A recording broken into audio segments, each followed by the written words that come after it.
Are you ready to receive? Yes. Well, good. I was a little worried there for a second. A little slow on the answer. Are you ready to receive? Great! Because you know what? Spirit is always giving to us. It's always available more and more good. It wants to bless us all the time. We just have to be open to receiving it and knowing that it comes in many, many forms. So we don't want to limit Spirit in our lives.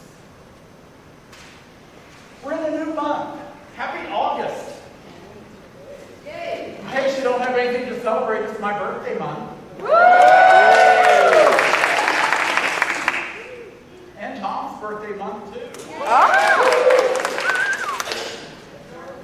And Dorothy's birthday month. Anybody else have a birthday month? Yeah. And let me just tell you how special this lady is. Barbara Barnett. She was born on my birthday. Just like my sister. I was 7 years old. I was having my very first birthday party, and my sister was born that day. So when I woke up, my mother was not there for my birthday party. She canceled it. Because I was getting this living birthday present. As a 7-year-old, it didn't make me happy. My question was, do I get my own birthday cake? You know, sometimes it's all about the cake. So this month, August, we're talking about spiritual mind treatment, the form of treatment. And today, oh, you know what? I forgot to put this thing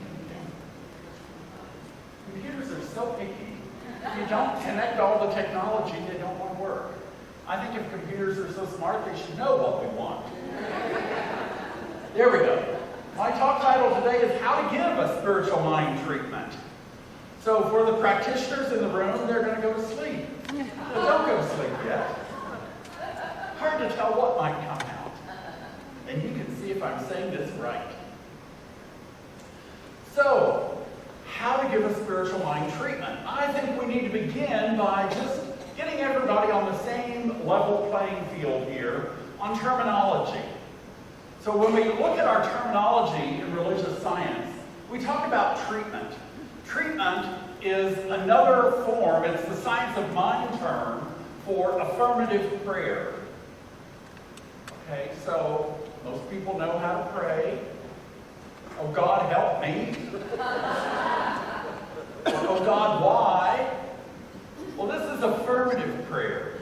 This is looking at positive. When we affirm something, we state that it's so. Now, you can affirm negative things, or you can affirm positive things. I suggest you affirm positive things for your life. Because isn't that what you want? More positive, more good, and that's available to you. And then prayer is when we talk to God. Sometimes we talk about meditation. Meditation is when we listen to God. But prayer is when we talk to God. Now there is a little difference in talking to God and talking at God. And sometimes we get really good at talking at God. To me, that means that we're telling God what it ought to do. When we talk to God, we're knowing the truth of our lives. And so that's what we'll talk about here today.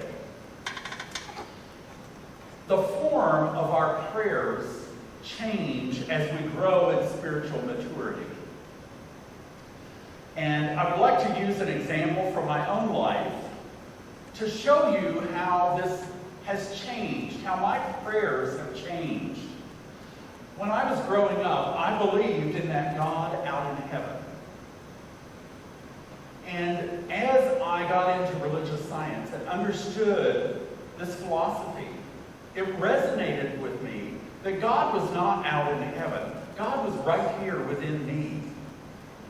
So God in me, as me, through me, is what I'm really looking at.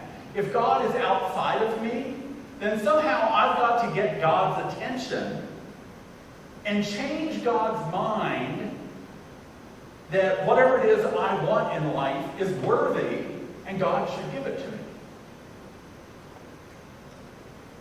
So that's not the God that I look at now. It's not the God that I'm trying to get his attention and say, look, this is really good. You need to bless this. Now I understand that God is within me.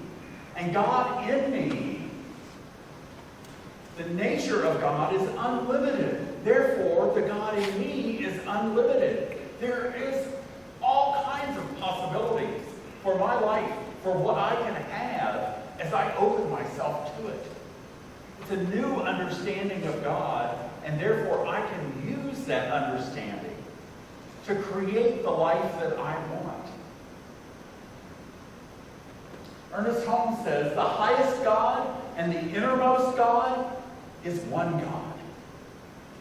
It's all one God. There is no difference. Now, I said in our opening that we welcome all paths to God. So, I just want to make it clear here that if your God is still out in heaven, if that works for you, that's fine. I don't want to take that away from you. If your God is inside of you, then that's fine too. If you see God in nature, that's cool. However you relate to God is your business. I encourage you to relate to God, to relate to Spirit, to find that power that gives you the best life possible. I know that when I see God within me, and I recognize that that nature of God in me is my nature too, then nothing in life is withheld from me. I can have all kinds of things because everything is available. So nothing is withheld. God is always giving good and more good to us. In science of mind, some people say, well, this is a little too scientific. It's too something, too complicated. We have a 5-step method for prayer. And so I'm going to give you just a quick little overview of our 5-step method because this is what we teach in classes. And if you want to get more in depth with it, you need to take a class. Because I don't want to keep you here for hours and hours explaining each of these. So let me show you from my own life. Step 1 in our 5-step method is God is all there is. Now, in my previous religious philosophy, I believed in God and the devil, the duality here, and that God and the devil were always fighting. It was a great way for me to not take responsibility for my life, because if I did something and I didn't want to own it, well, the devil made me do it. Have you ever said that? No, not you, right? But I understood that. And now I know that it's not a duality. It's all God. God is everywhere. Everywhere present in everything. And that means that God is right here within me as well. Step 2 in our process is that I am one with God. It recognizes the oneness of God in everything, the unity of that, and God within me. In my previous philosophy, I felt separated from God. I was told that I was a sinner. I was told that I was separated and that I needed to do something in order to repair that relationship with God, to come back into God's grace, if you will. Now I understand. God is all there is, and I am one with it. I am right there with God all the time. When I turn within, I find God within me. And I find that presence of power ready to help me. Step 3 in our 5-step method here, for us, is knowing the truth, the spiritual truth. What is real for me and for others. And I know that truth is right here and right now. In my previous philosophy, I was praying, I was begging, I was doing prayers of supplication, we called it. We were asking God to look upon us, to bless us, to give us what it is we wanted. It was always some future time, kind of like, God, when you have time, could you help me work out the finances here? My checkbook's not looking good. So we're begging, we're asking. Now we know that Spirit is all there is. It's everywhere. It's one with us. It's our very nature. And therefore, this is the truth of our being. Whatever it is we want, we can have as long as it harms no one else. We get to take responsibility for asking what we want. Whew. That was one of the hardest things for me when I first got into religious science, was knowing what it is I wanted. You see, I was having to come through this process of understanding that I was worthy, that God was within me, and therefore I was worthy of good things. Because I had always been told that I was not worthy. And so it was changing my mind. Have you heard that phrase? Change your thinking, change your life. I was in that process of changing my life. Step 4. Step 4 here is thanksgiving, gratitude. Well, of course, if I know God is all there is and God is within me and my nature is unlimited here, I can have whatever I want as long as it's not hurting someone else. Woohoo! Why wouldn't we be thankful? Why wouldn't we be grateful? Yes, my heart overflows with gratitude, and so I can release this prayer then. And that's going to be step 5, is to release the prayer. Release it into the universe. In my previous philosophy, it was amen. Oh, I hope that works. God, I hope you heard that. Was there something, was the roof too strong here in this room and you didn't hear me? So it's a different philosophy, a different way of looking.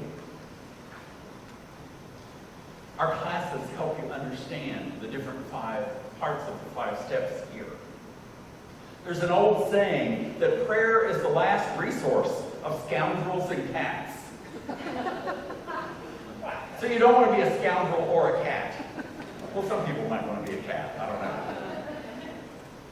I don't know why they came up with that little saying, but anyway.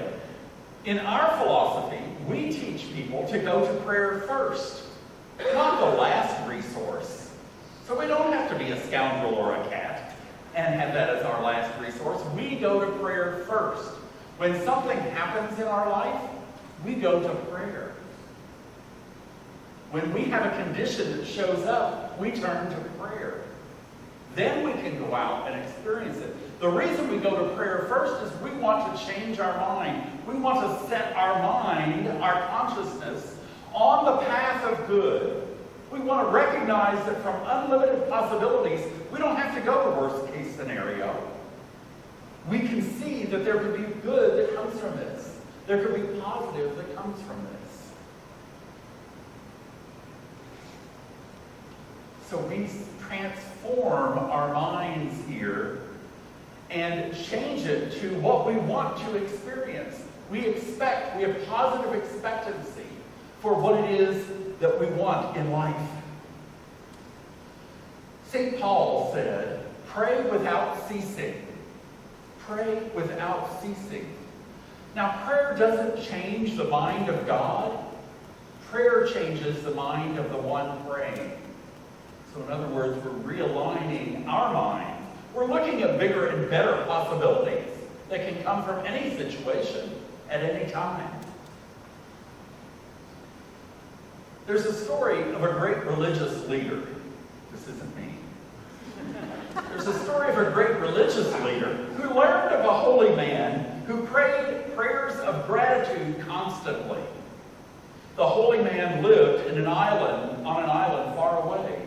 But the religious leader decided that he should go visit him. When he arrived, he found this poor, simple fisherman. And true to what the religious leader had been told, the man was constantly saying prayers of gratitude.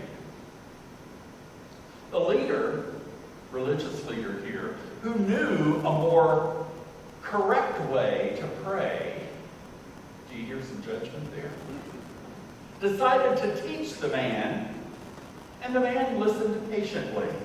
He repeated the words that the leader had told him.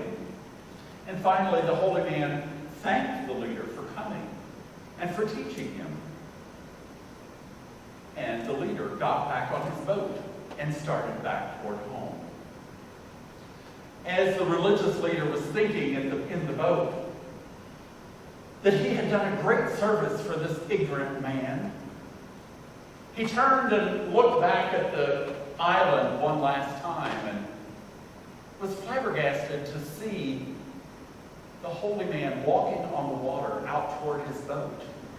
When he got within shouting distance, the holy man said, let me get this right. Excuse me, sir.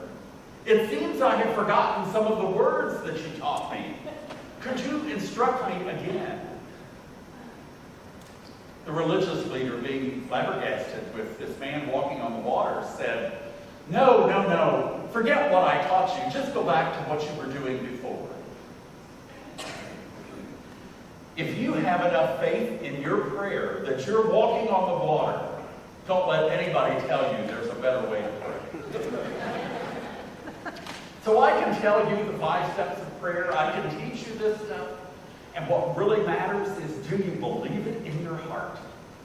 Is it coming up from your soul within you? And do you allow that to come forth? Remember the words that Angie sang, as you believe. And Jesus said, it's done as you believe. So what do we believe? And do we really believe our prayers? This is a way that we train our minds so that we get what we want in life. In Living the Science of Mind, page 285, Ernest Holmes says, between prayers, try to keep your mind poised in such a way that you do not contradict what you have said in your treatment. Keep your mind open at all times to a divine influx of new inspiration, new power, and new life.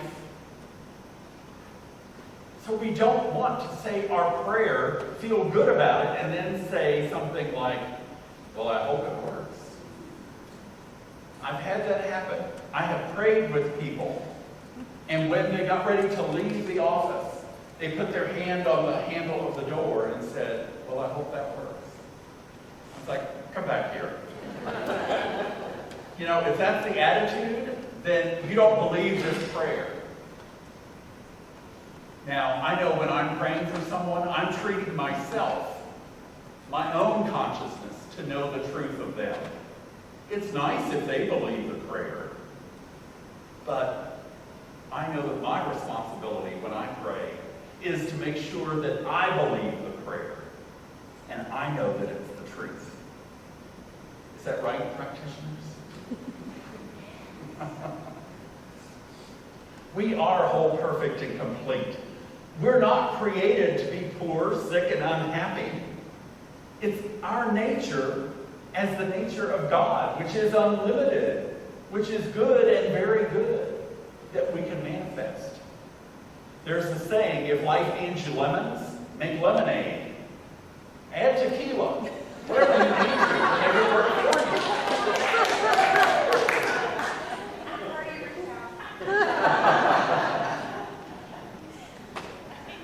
So the best prayers are the ones that come from your heart.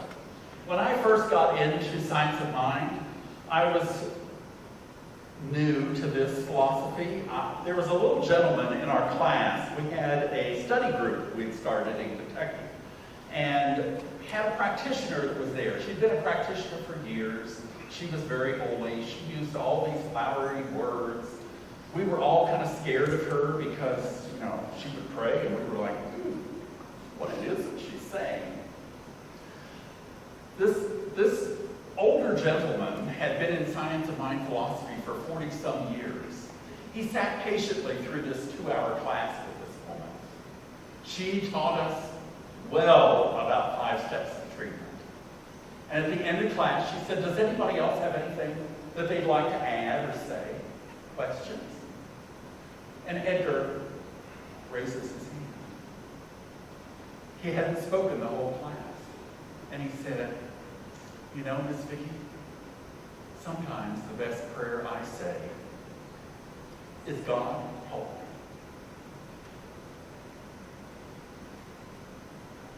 And there was silence.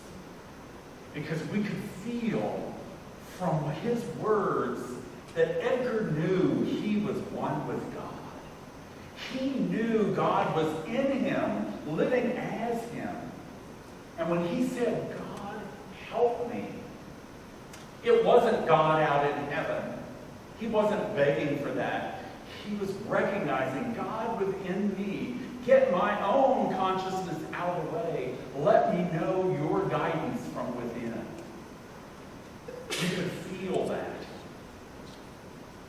So we have our 5 steps of treatment, and we can teach you all that.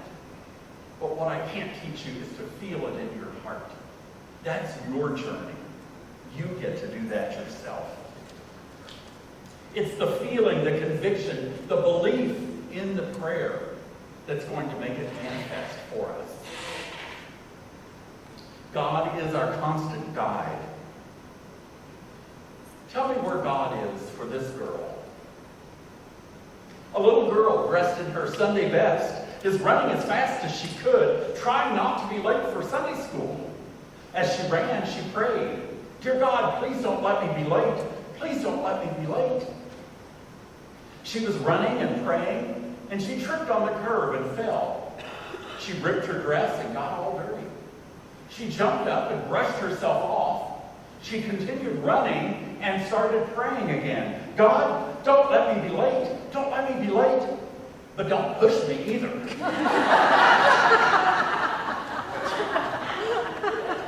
Can you see how that was God outside of her? Do we want to believe in a God who might even shove us along life's path? I'm sure we've felt shoved into some circumstances in our lives once in a while. But God is always there to help us. I want to sum up this talk and end by sharing with you the first paragraph of the Science of Mind textbook, the chapter on prayer, since we're talking about treatment or prayer here. Ernest Holmes says, one of the questions most frequently asked about the science of mind is, are prayers and treatments identical? So I thought this was appropriate for today. The answer to this question is both yes and no. If I change the slide, you get the good picture. When one prays their prayer of recognition of Spirit's omniscience, omnipotence, and omnipresence, and a realization of humankind's unity with Spirit, then their prayer is a spiritual treatment. So when we recognize our oneness with God and the power and that God is all there is, that is a treatment. If, on the other hand, one is holding to the viewpoint that God is some far-off being whom they would approach with doubt in their thought, wondering if by some good luck they might be able to placate God or persuade him of the wisdom of one's request, then there's little similarity between treatment and prayer. So to be that saying that it depends on where we see God. If God is within us and we are praying, knowing that that power and presence within us will radiate from us, will live through us, we give expression to it, that is good treatment. We believe it, we know it, and we can manifest it. If we're praying to a God far off, a God out in heaven, then that's not a spiritual mind treatment. So there is a difference. Jesus said, it's not I, but the Father within me that doeth the work. That was the power that Jesus had, to recognize that God was within him.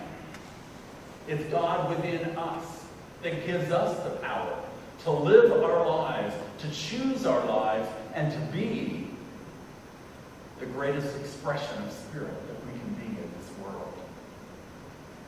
Have fun this week, expressing Spirit, knowing your power. Let us pray. We pause and say thank you. Thank you, Spirit, for this message that you are within us. You live as us and through us, and you are our very nature. That unlimited possibilities are ours through our life. As we open ourselves to express more and more of you, we open ourselves to unlimited abundance, to unlimited joy, to unconditional love. And I know for each one of us here that we are able to find you within ourselves, within our heart and soul. And that is the power that carries us through each day. Thank you. Thank you, Spirit, for all we have. I release my word with gratitude and confidence. And together we seal it by saying, and so it is.